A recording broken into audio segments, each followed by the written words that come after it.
Assalamualaikum warahmatullahi wabarakatuh. Pada hari ini kita akan belajar mengenai pengolahan bahan pangan sayuran menjadi makanan dan minuman kesehatan yang ada di buku paket prakarya kelas 7 semester 2 di bab 4. Namun sebelum kita memulai pelajaran pada hari ini, marilah kita membaca doa menurut kepercayaan masing-masing.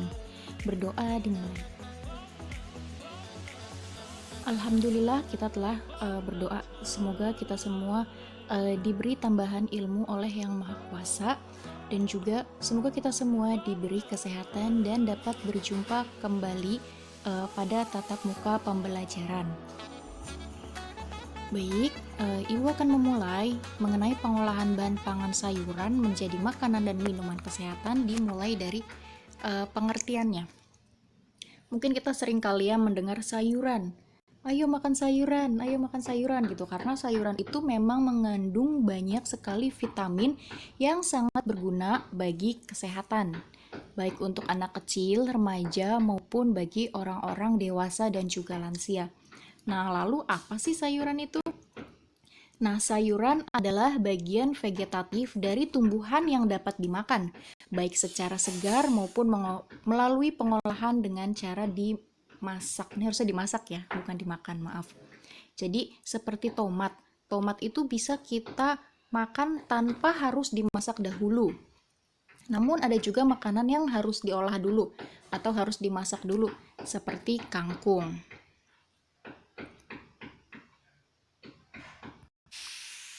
Baik, selanjutnya adalah klasifikasi sayuran. Jadi di sini saya akan menjelaskan sayuran berdasarkan bagian tanaman yang dimakan dan juga berdasarkan pigmen yang dikandung. Berdasarkan bagian tanaman yang dimakan itu, misalkan bagian mana sih dari tanaman ini, dari sayuran ini yang dapat kita konsumsi.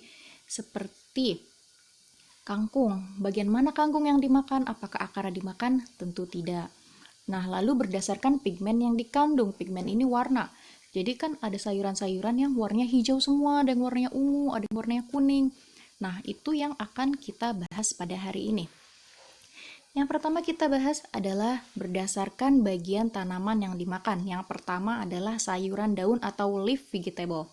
Nah, sayuran daun merupakan jenis sayuran yang dapat dikonsumsi pada bagian daunnya. Nah, di slide ini saya memberi contoh yaitu pokcai, bayam, dan juga kangkung. Ketiga sayuran ini, daunnya dapat dikonsumsi dengan cara dimasak, direbus, ditumis, maupun dikukus.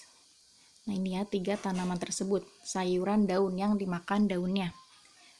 Lalu selanjutnya sayuran batang, yang dimanfaatkan adalah bagian dari batang tumbuhan yang terdiri dari buku dan ruas. Apa sih buku? Bukan buku untuk menulis ya, tapi di sini buku merupakan tempat menempelnya daun. Nah, yang saya beri contoh di sini yang pertama adalah seledri. Nah, biasanya seledri ini untuk pengharum makanan ya, untuk pengharum, penambah aroma pada makanan. Dan juga selanjutnya yaitu rebung. Nah, ya gambar yang panjang ini merupakan rebung. Nah, ini adalah sayuran batang atau stem vegetable. Nah, selanjutnya adalah sayuran akar. Sayuran akar ini akar-akarnya yang dapat dimanfaatkan. Akar itu adanya di mana? Di dalam tanah. Nah, yang di dalam tanah ini apa aja yang dapat contohnya apa saja? Contohnya itu ada kentang, lalu di sini juga ada lobak. Yang lainnya itu seperti ada ubi jalar, wortel juga termasuk ke dalam sayuran akar. Nah, seperti ini ya, sayuran akar ini banyak mengandung karbohidrat dan berbagai nutrisi sehat lainnya. Karbohidrat itu untuk menambah stamina. Lalu selanjutnya ada sayuran polong. Nah, sayuran polong ini biasanya kacang-kacangan ya. Sayuran polong yang dimanfaatkan tidak hanya pada bagian polongnya, tetapi kulitnya juga bisa ikut dimakan. Kualitas sayuran polong yang baik biasanya yang muda, biji sayurannya tidak menonjol dan kulitnya masih lurus. Ya, jadi warnanya yang masih warna hijau muda seperti itu. Nah, di contoh ini ada contoh buncis nih, yang di pojok bawah ini buncis. Lalu yang di atas tulisan sayuran polong merupakan kacang panjang, dan yang di atas merupakan contoh dari kapri. Ya, jadi ketiga tanaman ini merupakan sayuran polong atau yang kita biasa sebut kacang-kacangan ya. tapi ini bukan kacang. Dan kulitnya pun dapat ikut dimasak, seperti buncis biasanya ada pada sayur sop, lalu kacang panjang biasanya ada pada gado-gado, ataupun sayur asem dan juga kapri yang biasanya bisa kita temukan pada makanan urap sayuran.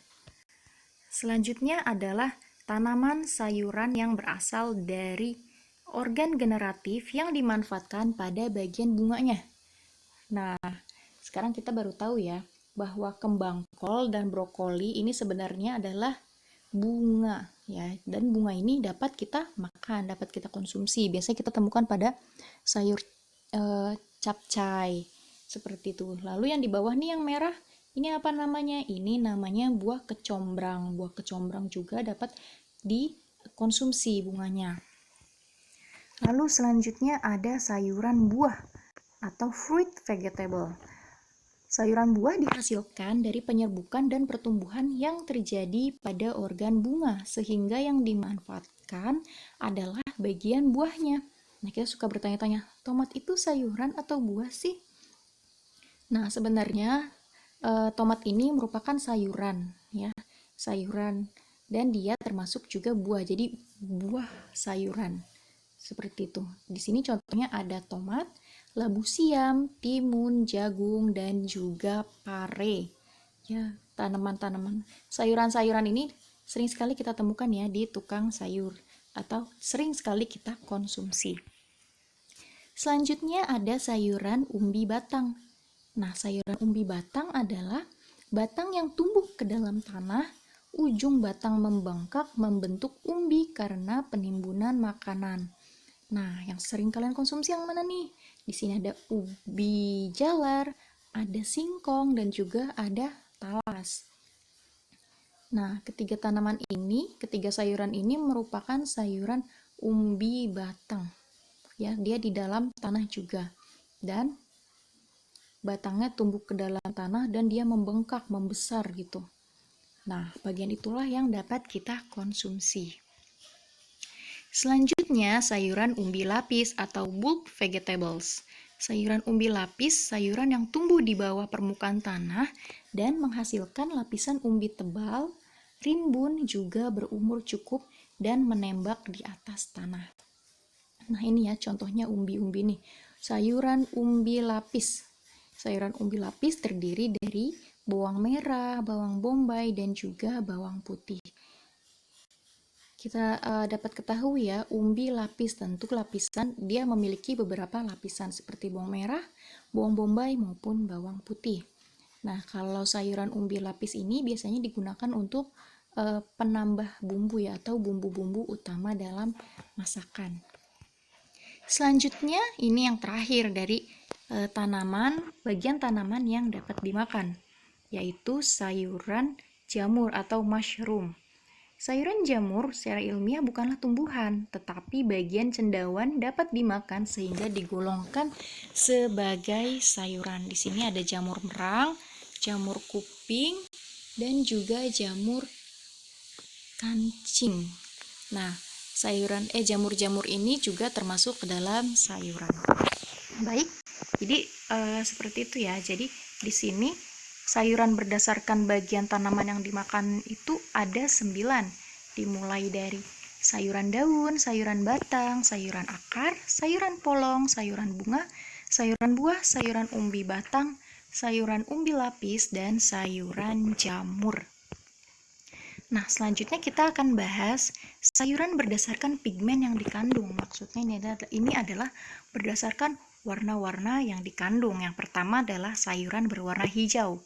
Nah, sayuran berwarna hijau ini mengandung klorofil atau zat hijau daun. Kandungan klorofil pada sayuran hijau dalam suasana asam akan berubah menjadi hijau tua dan menjadi suasana basah menjadi hijau terang. Nah, seperti itu ya. Jadi kalau dalam suasana yang asam dia akan berubah hijau tua, tapi kalau basah dia akan menjadi hijau terang atau hijau muda. Di sini contohnya Ibu berikan contoh daun bayam, daun singkong, daun pokcai, dan juga daun kangkung, yang tentunya sayuran-sayuran ini memiliki zat klorofil sehingga berwarna hijau. Baik, selanjutnya adalah pigmen yang berwarna ungu. Nah, ada sayuran-sayuran yang berwarna ungu nih. Lucu bukan? Nah, apa aja sih yang berwarna ungu? Itu ada terong. Di sini Ibu berikan contohnya terong ya, terong ungu. Lalu ada paprika ungu dan juga ada bayam ungu. Nah, ini tuh mengandung vitamin A dan kalsium yang tinggi. Sayuran berwarna ungu juga mengandung antosianin, resveratrol, dan asam elagik. Nah, ini contoh-contoh ya sayuran yang berwarna ungu. Lalu ada sayuran berwarna merah nih, atau biru. Karena adanya zat antosianin yang sensitif terhadap perubahan pH dan dapat larut dalam air. Ketika pH dalam keadaan netral, pigmen berwarna ungu. Ketika dalam keadaan asam, pigmen berwarna merah. Sedangkan saat terdapat basa, pigmen berwarna biru. Nah, tentunya yang berwarna merah ini adalah ketika dalam keadaan asam dan pigmennya berwarna merah. Contohnya apa aja? Ada cabai, paprika merah, dan juga tomat. Ini tanaman-tanaman yang berwarna merah. Lalu selanjutnya ada sayuran yang berwarna kuning atau oranye. Berasal dari kandungan beta dan alfa karoten yang tidak akan berubah dengan pengolahan atau pH. Jadi maksudnya dia nggak akan berubah walaupun dimasak, warnanya tetap sama. Di sini contohnya ada wortel, ada labu kuning, ada kacang melinjo atau biji melinjo, dan juga ada ubi jalar yang berwarna kuning. Nah, seperti itu ya. Jadi dapat kita ketahui bahwa sayuran itu tidak hanya berwarna hijau, tetapi juga dia ada yang berwarna ungu, berwarna merah, dan juga bahkan ada yang berwarna kuning atau oranye. Nah, jadi berdasarkan pigmen, berdasarkan warnanya itu ada 4. Warna hijau, ungu, merah, dan juga kuning atau oranye. Nah, seperti itu anak-anak. Jadi kita tahu ya, tumbuhan sayuran-sayuran itu juga dapat diklasifikasikan tadi berdasarkan tanaman yang dapat dimakannya, bagian-bagian yang dapat dimakan, seperti daunnya doang kah? Ataukah batangnya saja, ataukah akarnya saja, atau juga ada jamur. Lalu berdasarkan pigmennya, kita bisa tahu nih, kenapa sih tanaman-tanaman ini ada sayuran-sayuran ini ada yang warnanya hijau, ada yang warnanya ungu, ada yang warnanya merah, ataupun ada yang warnanya kuning. Seperti itu. Nah, selanjutnya ini adalah teknik pengolahan pangan. Ini yang bersifat basah atau moist head. Jadi ada yang tentunya kalau yang basah ini pakai air ya. Di sini ada teknik merebus, terus merebus menutup bahan pangan, ada yang merebus dengan sedikit cairan, menggulai, mengukus, mendidih maupun teknik mengetim. Tentunya dari ketujuh teknik pengolahan ini semuanya menggunakan air karena di sini bersifat basah atau moist head. Lalu selanjutnya ada teknik pengolahan pangan panas kering. Kalau kering tentu tidak menggunakan air. Di sini contohnya menggoreng. Menggoreng kan tidak menggunakan air, tapi dia menggunakan minyak, yaitu minyak yang banyak. Lalu ada teknik menggoreng dengan minyak sedikit, lalu ada teknik menumis. Teknik menumis ini minyaknya sedikit sekali, lalu ada teknik membakar yang terkadang tidak membutuhkan air ya. Dia membutuhkan minyak ataupun mentega. Dan yang terakhir adalah teknik memanggang. Di sini ada memanggang kering, memanggang dalam oven menambah kelembapan, dan juga memanggang dalam oven menggunakan 2 wadah. Seperti itu. Jadi teknik pengolahan makanan pun ada 2, ada yang basah dan ada yang kering. Yang basah tentunya menggunakan air, sedangkan yang kering tidak menggunakan air, dia bisa menggunakan mentega ataupun menggunakan minyak. Terima kasih. Seperti itu penjelasan bab 4 ini mengenai sayuran yang dapat diolah menjadi makanan dan minuman yang memberikan kesehatan bagi penggunanya. Lalu selanjutnya Ibu akan memberikan latihan soal nih. Yuk berlatih klasifikasi sayuran. Ready? Oke, kalau kalian sudah siap, silakan keluarkan buku tulis kalian masing-masing ya. Di sini Ibu akan memberikan soal latihan seperti berikut. Nah, di sini ada nama sayuran, Lalu, ada sayuran berdasarkan bagian yang dimakan dan sayuran berdasarkan pigmen yang dikandung. Di sini Ibu hanya memberikan 2 soal ya. Silakan tulis di buku tulis kalian dan gambar seperti tabel ini ya. Nah, contohnya nih Ibu beri contoh tomat. Tomat itu termasuk sayuran yang dapat dimakan bagian buahnya, makanya ditulisnya sayuran buah. Lalu, berdasarkan pigmennya, tomat ini termasuk ke dalam sayuran berwarna merah atau biru. Seperti itu. Untuk nomor 1 dan 2, silakan kalian cari jenis-jenis sayuran. Kalian carinya silakan di dalam video ini aja ya. Contoh-contoh sayurannya nanti kalian tuliskan. Itu bagian apa yang bagian apa yang dimakan dan pigmennya yang dikandung itu berwarna apa sih? Seperti itu.